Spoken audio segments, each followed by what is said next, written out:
नमस्कार, weekly show company नामा में आप सभी का बहुत बहुत स्वागत है। मैं हूं विपुल सिंह।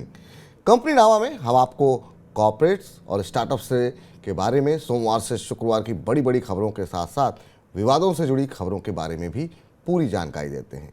तो शुरू करते हैं आज के एपिसोड की कॉर्पोरेट से जुड़ी बड़ी खबरों के साथ। पहली खबर टाटा समूह से है। टाटा ग्रुप की तनिष्क को टक्कर देने के लिए आदित्य बिरला ग्रुप ज्वेलरी के रिटेल बिजनेस में कदम बढ़ाने जा रहा है। आदित्य बिरला ग्रुप अपने ज्वेलरी ब्रांड नोवेल ज्वेल्स में 5,000 करोड़ रुपए का निवेश करेगा। कंपनी ने देश भर में नोवेल ज्वेल्स के नाम से स्टोर्स खोलने की योजना बनाई है।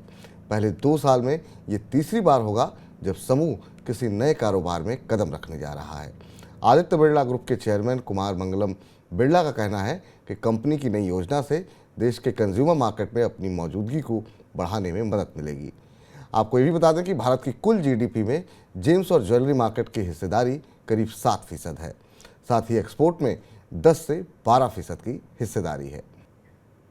टाटा कंज्यूमर ने खुद को एफएमसीजी कंपनी के रूप में स्थापित करने के लिए ध्यान केंद्रित कर रही है। इसके साथ ही कंपनी ग्राहकों की संख्या में इजाफा करने को लेकर विस्तार योजनाओं पर नजरें टिकाए हुए है।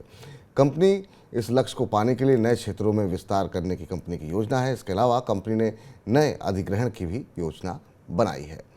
बढ़ते अगली खबर की ओर और ये भी टाटा समूह से ही है। टाटा ग्रुप और कैरालाइट के संस्थापकों में वैल्यूएशन को लेकर के गतिरोध बढ़ गया है। दरअसल दोनों कंपनियों के संस्थापकों के बीच वैल्यूएशन को लेकर कुछ असहमति है। बातचीत का सकारात्मक परिणाम नहीं निकलने और फिलहाल कोई समाधान नहीं आने से अब ये मामला टाटा सन्स के चेयरमैन एन चंद्रशेखरन के कार्यालय तक पहुंच गया है। आपको बता दें कि टाइटन की कैरेट के बचे हुए हिस्से को खरीदने की योजना है, लेकिन वैल्यूएशन पर बात नहीं बनने से ये मामला अटक गया है। आपको बता दें कि टाटा समूह की कंपनी टाइटन की कैरेट में बहुमत हिस्सेदारी है। मौजूदा समय में कैरेट में तनिष्क की 72.3% हिस्सेदारी है।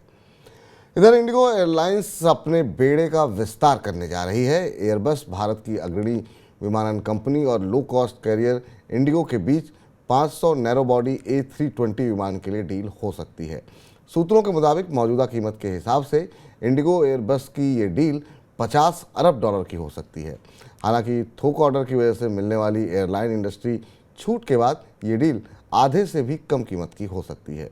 इंडस्ट्री से जुड़े सूत्रों का कहना है कि एयरबस और बोइंग की अलग अलग एक ही एयरलाइन को 25 A330 नियो या फिर 787 वाइड बॉडी जेट बेचने के लिए भी बातचीत चल रही है। इधर फाइनेंशियल सेक्टर की दिग्गज कंपनी बजाज फिनसर्व लोन और फाइनेंसिंग के कारोबार में अपनी मजबूत उपस्थिति के बाद एक म्यूचुअल फंड के हाउस के रूप में अपनी एक नई पारी शुरू कर रही है। बजाज फिनसर्व लिमिटेड ने बजाज फिनसर्व म्यूचुअल फंड के तहत नया म्यूचुअल फंड बिजनेस लॉन्च किया है। Bajaj Finserv mutual fund retail और HNI से लेकर संस्थानों तक विभिन्न तरह के निवेशकों की ज़रूरतों को पूरा करने के लिए फिक्स्ड इनकम, हाइब्रिड और इक्विटी कैटेगरी में प्रोडक्ट्स लॉन्च करेगा। बैंक ऑफ बड़ौदा ने नेशनल स्टॉक एक्सचेंज यानी NSE में अपनी 0.42% हिस्सेदारी यानी 21 लाख शेयरों की नीलामी की योजना बनाई है। NSE के इन शेयरों की नीलामी प्रति शेयर 3,150 रुपये के फ्लोर प्राइस पर होगी। नीलामी के लिए NSE की वैल्यूएशन 1,56,000 करोड़ रुपए आंकी गई है। आपको बता दें कि नेशनल स्टॉक एक्सचेंज देश का सबसे बड़ा स्टॉक एक्सचेंज है और इसका वैल्यूएशन देश के सबसे पुराने stock exchange Bombay stock exchange से 20 गुना से भी ज़्यादा है। बॉम्बे स्टॉक एक्सचेंज की वैल्यूएशन सिर्फ 7,790 करोड़ रुपए है। बैंक ऑफ बड़ौदा ने शेयरों की नीलामी के लिए खरीदारों से बोलियां आमंत्रित कर ली हैं। आगे बढ़ते हैं और आपको बता दें कि केंद्र सरकार अपनी टेलीकॉम कंपनी MTNL को बंद कर सकती है। सरकार MTNL के कर्मचारियों और ऑपरेशन को दूसरी कंपनी BSNL में ट्रांसफ़र कर सकती है। ट्रांसफ़र प्रक्रिया के बाद MTNL को बंद किया जा सकता है। MTNL का ऑपरेशन दिल्ली और मुंबई तक ही सीमित है, लेकिन पिछले कुछ वर्षों के दौरान निजी टेलीकॉम कंपनियों का विस्तार होने की वजह से सरकारी कंपनियों का ऑपरेशन बुरी तरह से प्रभावित हुआ है। सरकारी टेलीकॉम कंपनी MTNL अगर बंद होती है तो उसके कर्मचारियों के पास एकमात्र विकल्प स्वैच्छिक सेवानिवृत्ति का बचेगा। फिलहाल देश में MTNL के 3,574 कर्मचारी हैं। मंगलवार को एक रिपोर्ट में ये दावा किया गया था कि सरकार MTNL को बंद करके उसकी संपत्तियों को BSNL के साथ अटैच कर सकती है। तो आगे बढ़ते हैं, अब अगली खबर का रुख करते हैं और IT दिग्गज कंपनी विप्रो की बात करते हैं। IT कंपनी विप्रो ने अपने 12,000 करोड़ रुपए के बायबैक के लिए रिकॉर्ड डेट की अब घोषणा कर दी है। एक्सचेंज को दी गई जानकारी के मुताबिक कंपनी ने बायबैक के लिए 16 जून 2023 की रिकॉर्ड डेट तय की है। बायबैक के ऐलान के बाद कंपनी के शेयर में जोरदार तेजी देखने को मिल रही है। 27 अप्रैल को बायबैक के ऐलान के बाद से कंपनी का शेयर 8% उछल चुका है। बायबैक के ऐलान के समय शेयर का भाव 374 रुपये के स्तर पर था, जबकि अब भाव 400 के पार पहुंच चुका है। कंपनी की ओर से इस बायबैक के लिए 445 रुपये प्रति शेयर की कीमत तय की गई है। विप्रो के बोर्ड ने चौथी तिमाही के नतीजों के साथ बायबैक की मंजूरी दी है। कंपनी के बोर्ड ने करीब 26.97 करोड़ शेयरों के बायबैक को मंजूरी दी थी, जो कि कंपनी के कुल शेयरों का 4.91% हिस्सा है। इस बीच Canada pension plan investment board यानी कि CPPIB ने कोटक महिंद्रा बैंक में $754 मिलियन मूल्य के 1.66% हिस्सेदारी की बिक्री का ऐलान किया है। कनाडा पेंशन फंड ने 1,792 रुपये से 1,886 रुपये प्रति शेयर के भाव पर बैंक के 3.3 करोड़ शेयरों को बेचने का फैसला किया है। 31 मार्च 2023 तक Canada pension plan investment board के पास कोटक महिंद्रा बैंक में 4.3% हिस्सेदारी थी। कोटक महिंद्रा बैंक की ताज़ा शेयर होल्डिंग पैटर्न के मुताबिक बैंक में विदेशी निवेशकों की हिस्सेदारी 36.7% है।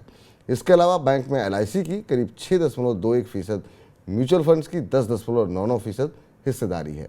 चौथी तिमाही में कोटक महिंद्रा बैंक का स्टैंड अलोन नेट प्रॉफिट 26% बढ़ के 3,495 करोड़ रुपए दर्ज किया गया था, जबकि एक साल पहले ये आंकड़ा 2,767 करोड़ रुपए था।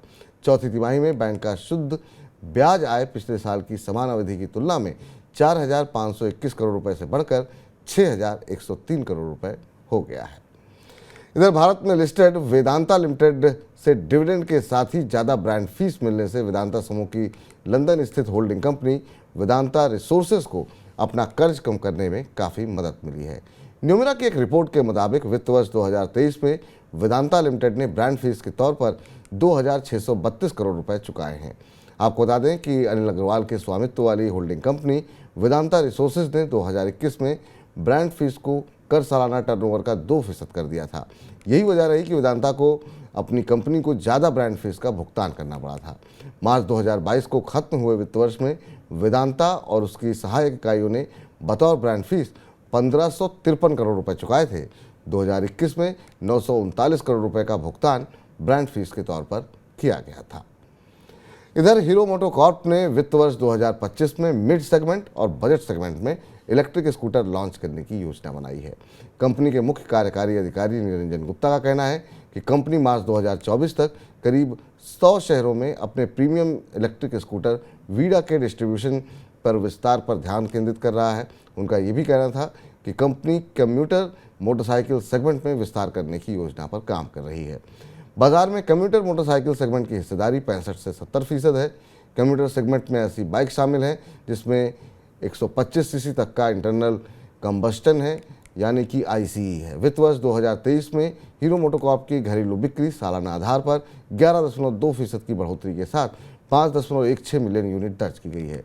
निरंजन गुप्ता का कहना है कि देश की सबसे बड़ी दोपहिया निर्माता कंपनी वित्त वर्ष 2024 में हर तिमाही में एक प्रीमियम मोटरसाइकिल को लॉन्च करेगी।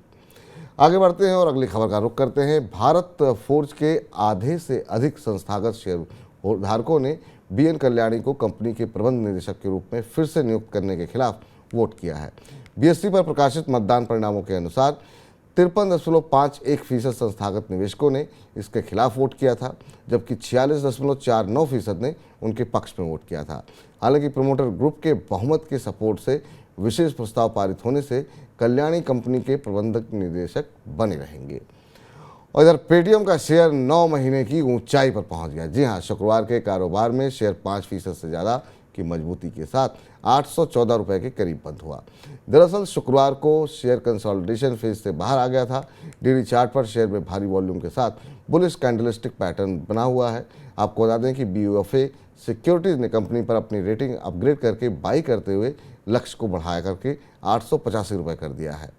BofA ने अपनी रिपोर्ट में कहा है कि आने वाले दिनों में कंपनी के मार्जिन में सुधार देखने को मिलेगा। मई के महीने में पेटीएम के सब्सक्रिप्शन लेने वाले ग्राहकों की संख्या 4 लाख बढ़ गई है। मौजूदा समय में कंपनी को कुल 75 लाख ग्राहकों से सब्सक्रिप्शन के लिए पैसे मिल रहे हैं।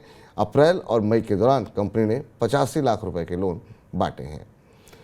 फूड डिलीवरी प्लेटफॉर्म जोमेटो का शेयर लंबे समय के बाद अपने इशू प्राइस के ऊपर पहुंच गया है। शुक्रवार को कंपनी के शेयर में 77 रुपये के स्तर पर कारोबार होता हुआ दिखाई दिया। आईपीओ के समय शेयर का इशू प्राइस 76 रुपये तय किया गया था। फिलहाल कंपनी का शेयर 52 हफ्तों के उच्चतम स्तर पर है।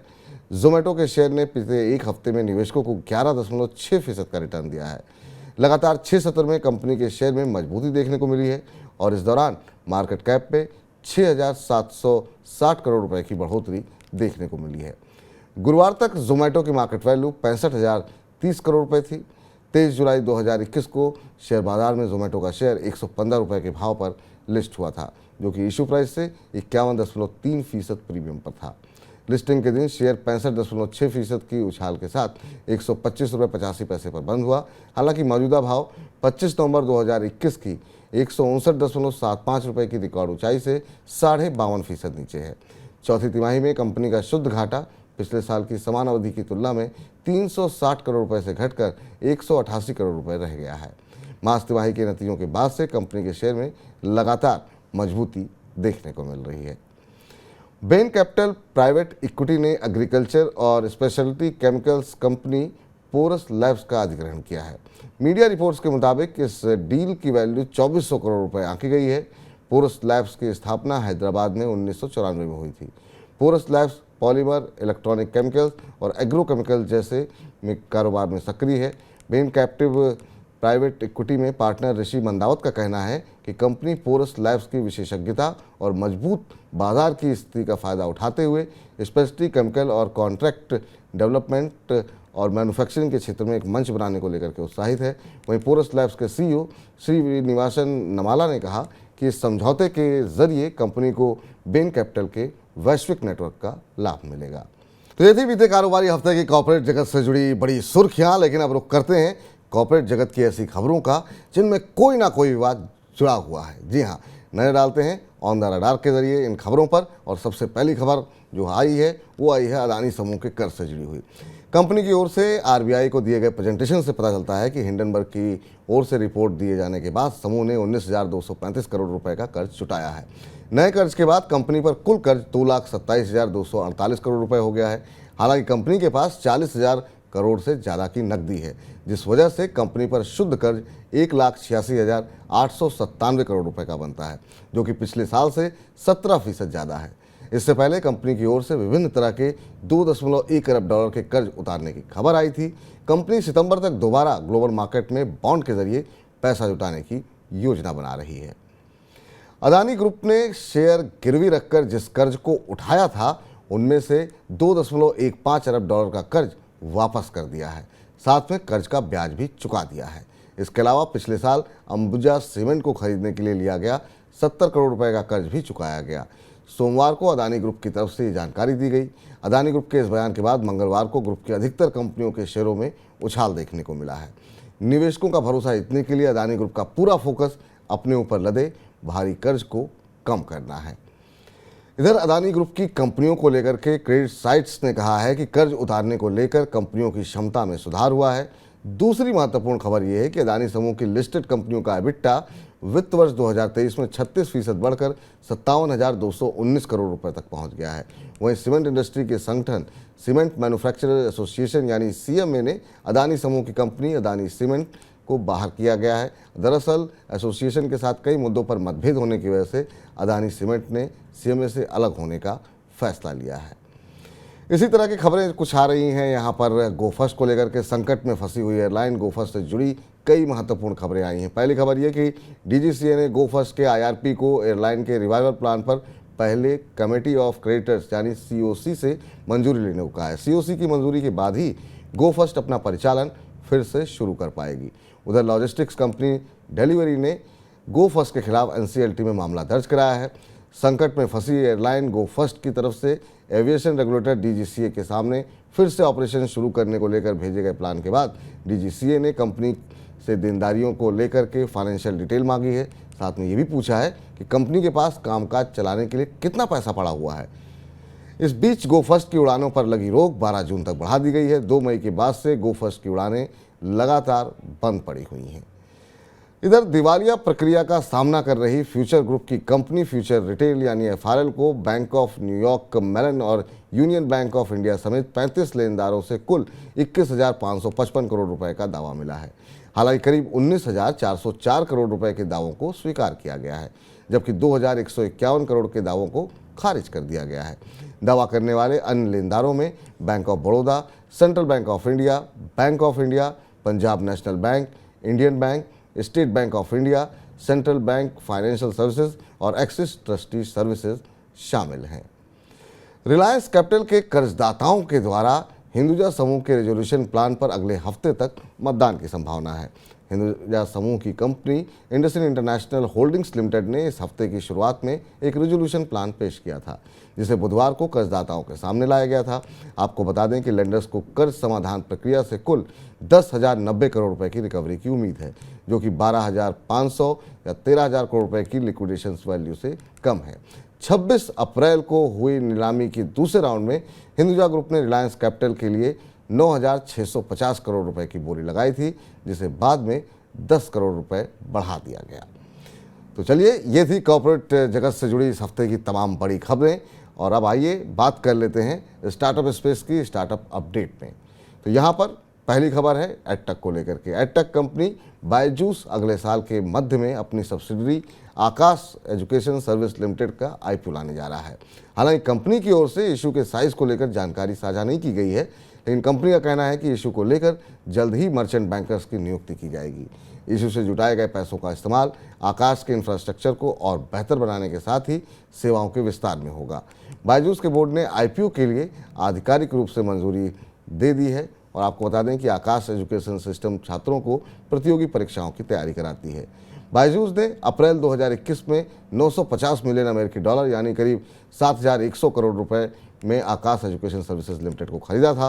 कंपनी ने आकाश एजुकेशन सर्विसेज लिमिटेड को वित्त वर्ष 2023-24 में 4,000 करोड़ रुपए की आय होने की संभावना जताई है।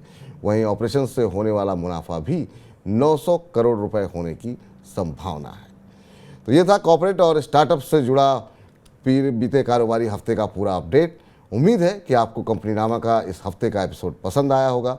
आपको हमारा आज का ये शो कैसा लगा, नीचे कमेंट बॉक्स में अपना फीडबैक ज़रूर हमें शेयर करें। तो मिलते हैं आपसे अगले हफ्ते शनिवार शाम को इसी समय इसी जगह नई खबरों के साथ। तब तक आप लगातार बने रहिए मनी9 के साथ। मुझे इजाज़त दीजिए। नमस्कार।